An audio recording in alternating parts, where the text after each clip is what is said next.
There are many inequalities of wealth between the different regions of Brazil. São Paulo is one of the richest cities in this country. While there are poor and rich Brazilians in this city, but they do not live in the same way and not in the same condition. They don't live in the same neighborhoods too.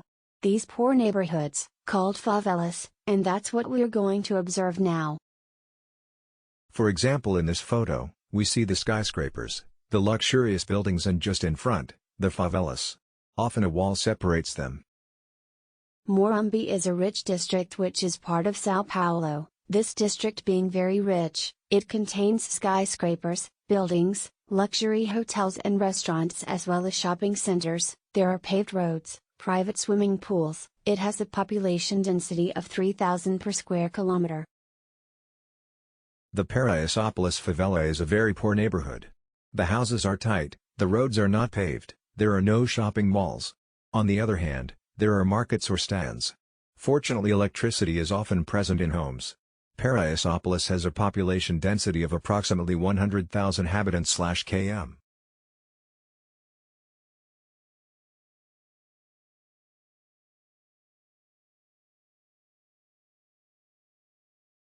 In São Paulo, there are a lot of traffic jams.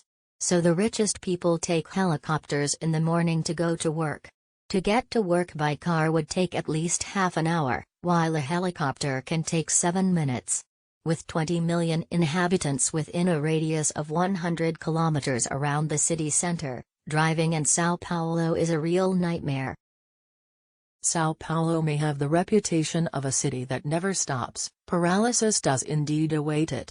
With more than 6 million cars on the road, driving there is a tough task. The improvement of the national economy has led to a 25% increase in the number of vehicles over the past 10 years in São Paulo. We live in a time when it pays to buy a car. In addition, we are witnessing a construction boom in the city and in the suburbs, explains Roberto Scarangella. Not content with buying more cars, people are driving more due to the growth of economic activities. In addition, nearly 800 new vehicles are added daily to the flow of cars circulating in São Paulo.